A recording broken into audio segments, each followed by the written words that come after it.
Notification volume 0%. Good afternoon, and welcome to More Than Meets the Eye. I'm your host, Blind Prime, and for today, me and Kream are going to be bringing you Transformers Armada, the Unicron Trilogy. Unicron! Here he is in all of his glory. It's Unicron. He's got glowing eyes and articulated fingers. Who knew? He can pet this cat. Yes. If the cat doesn't run from him. Cat, what are you doing? Kream, no. Don't go doing stuff over there. That's my work area. Kream, you're a destructive force. You're a destructive force of nature. No. Stop it. I'm going to pull your tail. Come over here. Come over here. Oh my God.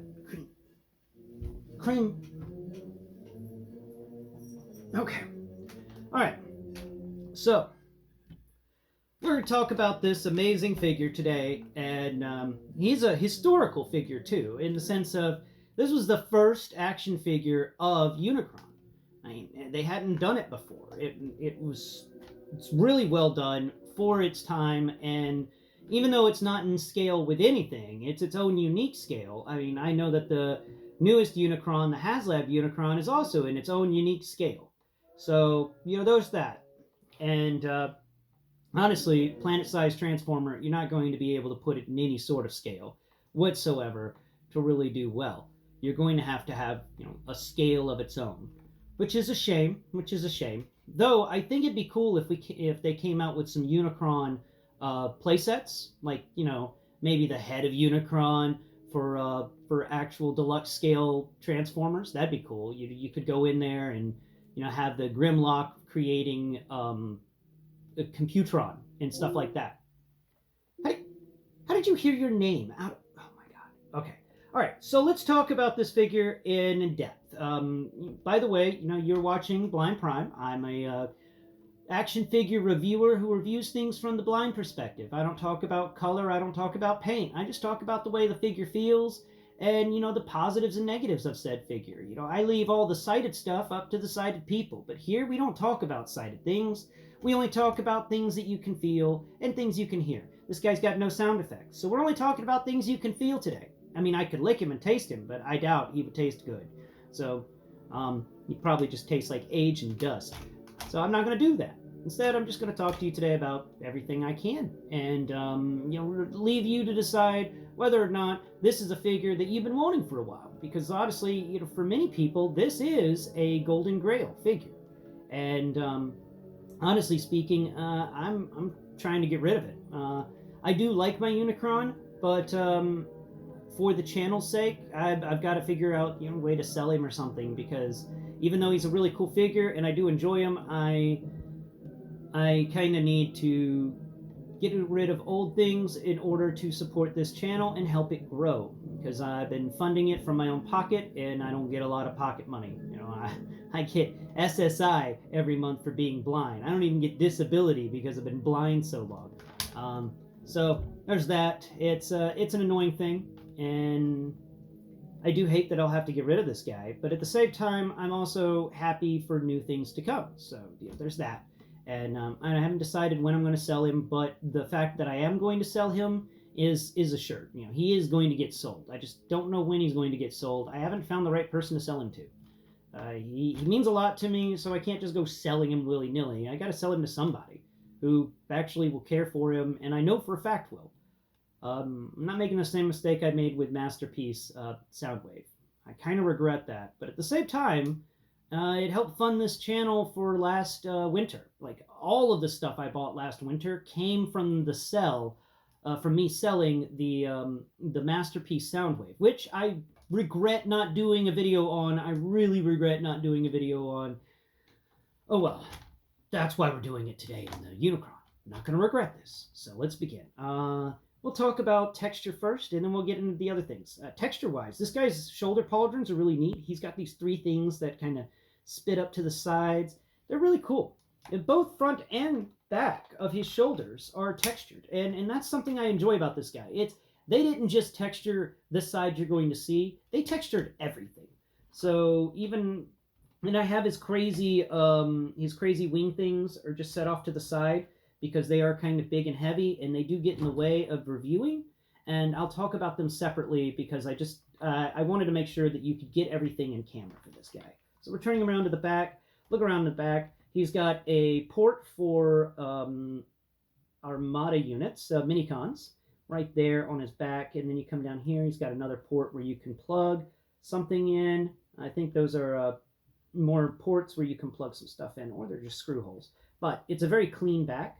And you come down here to his back. We'll talk about the back, and then we'll move around to the front, because there's not as much detail on this back end as this front, but there is detail. Like, you get this, these textures back here for his backpack. That's just, strong robot textures. It feels like a very powerful robot. He doesn't have a back skirt, which is weird. I mean, though it's understandable, though with the fact that they've managed to sculpt so much on the back, I'm surprised they didn't include a back skirt. But you come down here to his upper thighs, and his upper thighs are actually textured back here. This is a graded texture, like vents for the amount of heat that this robot gives off. He's got to have a lot of venting area. And that's really neat. I do like that part. The vents, those are cool. Come down here to the back of his legs. He's got some, it's not much texture going on back here, but there's a little bit. You've got some lines of texture for different parts of him, but for the most part, this is all just a back padding for the robot itself. But they did throw in a few lines of texture back here, which is really amazing. Even the backs of these feet have got some textures on them. Like they're rigid. They've got all these little bumpy textures on them, as if this thing can roll up in on itself, and it's supposed to in the show and stuff. So that's really cool. All right, we are done with the back. We can fold up these little wing bits, which are the shells for portion of his planet mode. They just kind of hang out back there. They don't really do much. Now, let's flip him back around and continue talking about his front. His front is really neat. So we'll talk about his head. His head's got some good eye sculpt. He's got a nose. He's got a nice little beard. I love the Unicron beard. It's cool when you come across Transformers with beards. And he doesn't have light piping. He just straight up have lights in his eyes. Yeah. He's got stars in his eyes. Come down here to his arms. And his arms are actually not as well sculpted as his legs with texture. But they do have these giant arm spikes. He's got 4 spikes on each of his forearms. And I'm trying to move this guy around. I think I just screwed something up on him. Will you be able to stand? Okay, cool. On this arm, we've got the same. We've got 4 spikes. They're the same spikes. Not much different with these spikes. Hi, Kream. Yeah? Yeah? Do you like Unicron? You want to give Unicron a hug? You want to give Unicron a hug? Huh? You're scared of Unicron? Everybody's scared of Unicron. So, let's continue. He's got these... Oh, crap. It started. All right. What are you doing over there? Oh, Kream. Oh, my God. Get over here to his hand. And his hand can open up pretty good. He's got articulated fingers. Kream. This is not a toy for you. That is the Wreck and Rampage rig that I'm currently trying to turn into a troop transport. You don't even messing with that. What are you... Oh, Kream. Oh my God. He's going to knock something over, and it's going to be crazy.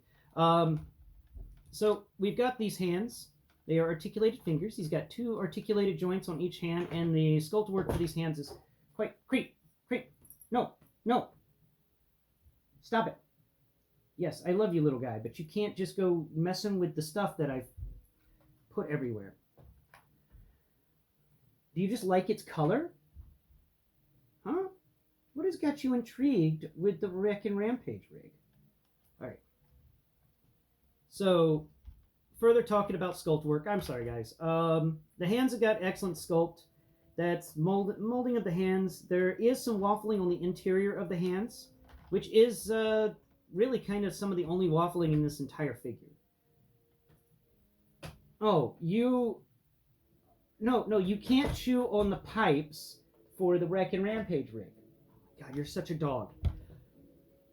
So, that's the hands, and moving over here to his chest. His chest has got this really nice sculpt on it. Kream, oh my God. You.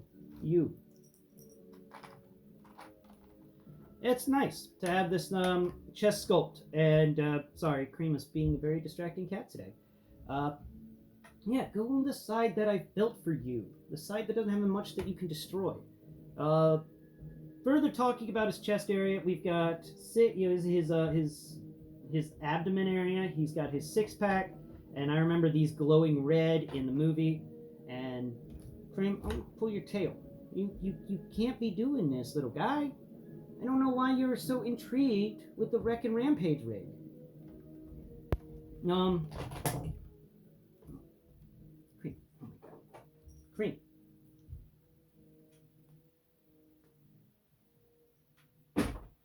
Yeah, there. Okay. He's got a six-pack. These glowed red in the movie. I don't know what color. I believe they were red here too, but I'm not 100% sure on that. And he's got his this waist area of his, and it folds forwards for the transformation and just kind of hangs out there. There it goes. It's clipped into place now. And he's got this nice little skirt on his legs. Come down here to his lower legs area, and we've got some more sculpt work on his thigh. I love the sculpt work on his thighs. They never pay attention to that. That detail's missed in today's world. They never really deal with the thighs much.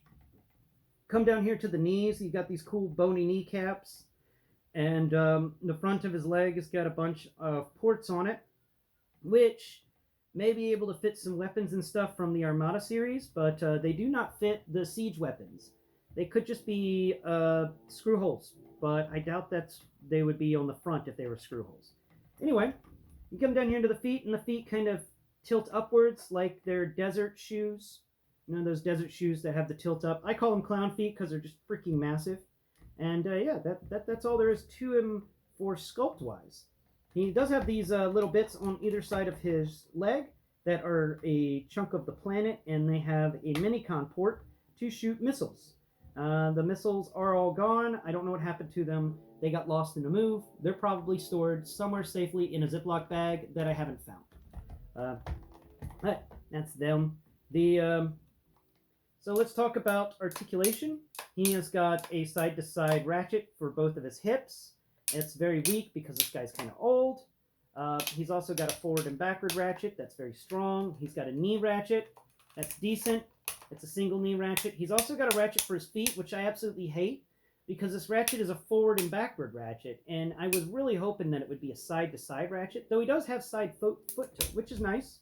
It's cool to have some side foot tilt, but with the fact that those joints on his feet click forward and backwards, sometimes you can position this guy wrong, and he will lean all the way forward and destroy whatever's in front of him, or fall all the way backwards and destroy whatever's behind him. So whenever I pose him or put him on a shelf, I like to put him against the wall and try to push him back towards it a bit to ensure that he doesn't do his normal, I'm going to do a face plant thing. That is the most annoying thing about this figure.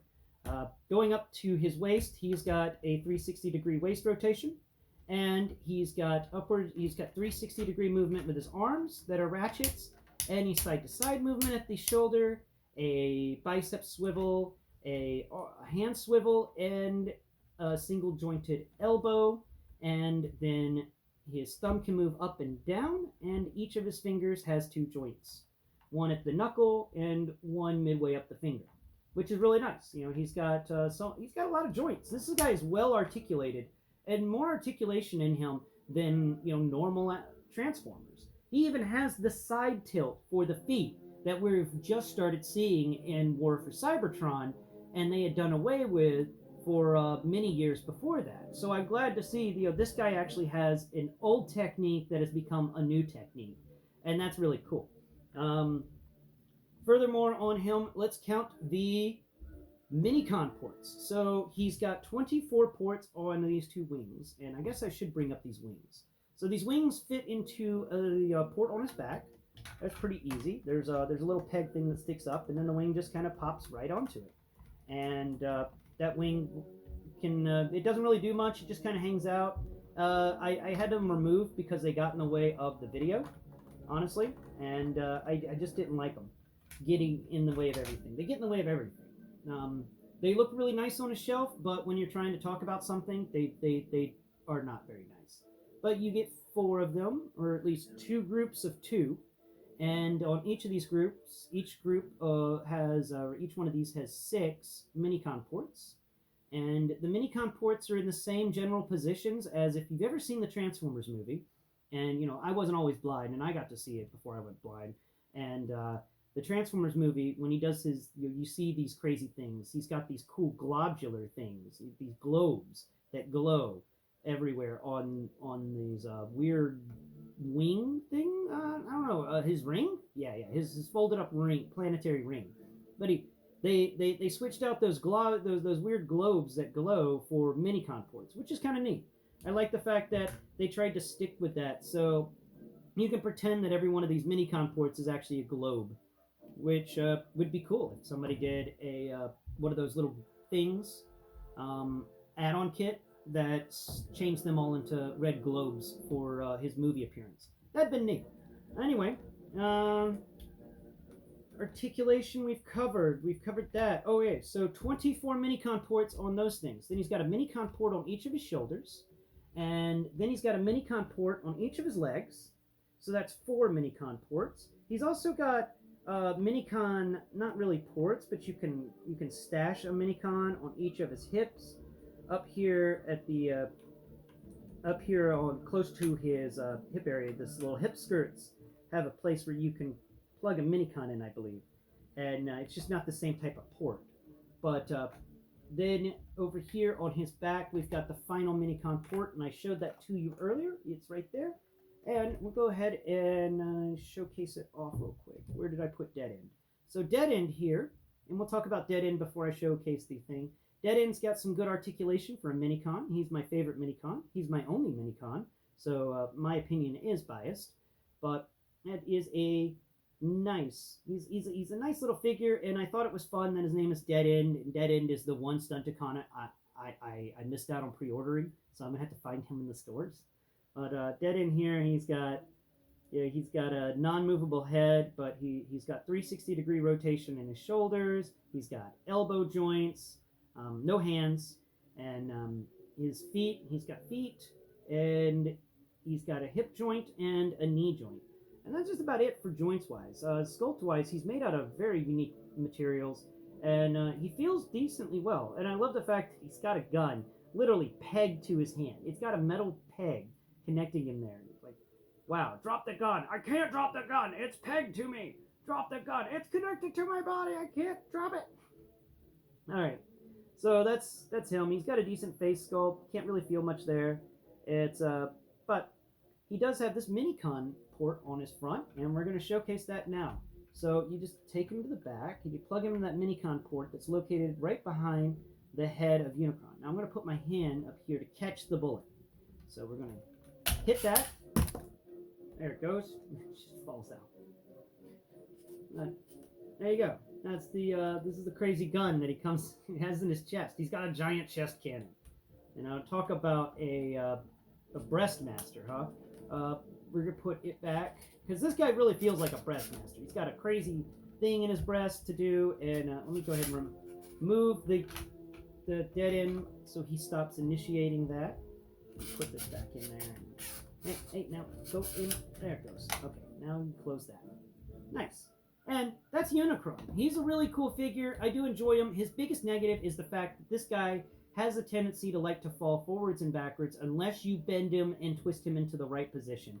And anything, I mean anything, and I say it one more time just so you can be clear, anything can trigger him to just randomly fall. He is not good about keeping stable for an incredibly long amount of time. You know, if the cat comes by and brushes him softly, he'll fall. If a fly lands on him wrong, he'll fall. These joints in his feet aren't really that great, and once I transform him back into planet mode to showcase the planet mode to you guys, I'm going to keep him in planet mode. But Kream wants to leave the room, and I think I'm done talking to you guys today about this transformer. I hope you've enjoyed the show, and please tune in tomorrow where I'll teach you how to transform Unicron from his robot mode into his planet mode. And honestly speaking, I don't remember which one came first. This guy came used. My little brother bought it for me for Christmas one year, and we never had a box for it. So I don't know, how he was supposed to transform. But I'll do my best, and I'll teach you how I do it. But thank you for watching, and please tune in next time. Kream, get out of the way of the zapper.